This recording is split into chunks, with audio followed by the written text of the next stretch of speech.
মহান বিজয় দিবস উপলক্ষে নারায়ণগঞ্জ সাংস্কৃতিক জোটের সাংস্কৃতিক আয়োজন। আজ 16 ডিসেম্বর বিকেলে চাষাঢ়া কেন্দ্রীয় শহীদ মিনারে মহান বিজয় দিবস উপলক্ষে সাংস্কৃতিক আয়োজনে জোটভুক্ত সাংস্কৃতিক দলগুলো তাদের গান, নৃত্য ও আবৃত্তি সহ শ্রুতি আলেখ্য পরিবেশন করে।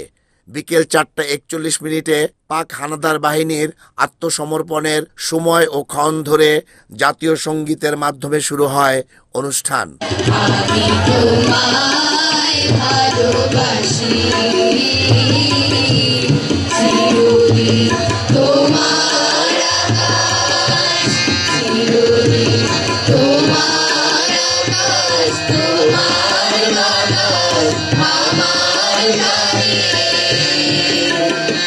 জাতির পতাকা আজ খামচে ধরেছে সেই পুরনো শকুন, এ আখ্যা দিয়ে বক্তব্য রাখেন সাংস্কৃতিক ব্যক্তিত্ব ভবানী শঙ্কর রায়।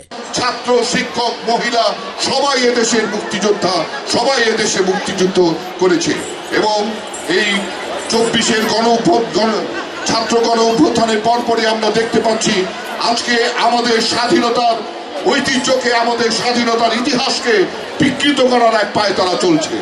তারা 24কে স্বাধীন বলতে চায়, তারা কেউ উদ্ধত করে আমাদের 16 ডিসেম্বরকে অস্বীকার করতে চায়। জিয়াউল ইসলাম কাজল আমাদের মুক্তিযুদ্ধের চেতনাকে সমুন্নত আনার জন্য তাদেরকে একত্রিত হয়ে আগামী নির্বাচনে আমরা যেন মুক্তিযুদ্ধের পক্ষের শক্তিকে জয়যুক্ত করতে পারি। বিপুল সংখ্যক দর্শক উপস্থিতিতে সাংস্কৃতিক জোটের মহান বিজয় দিবসের আয়োজনটি সমাপ্ত হয়। রিপোর্ট আহমেদ শরীফ, NNTV, নারায়ণগঞ্জ।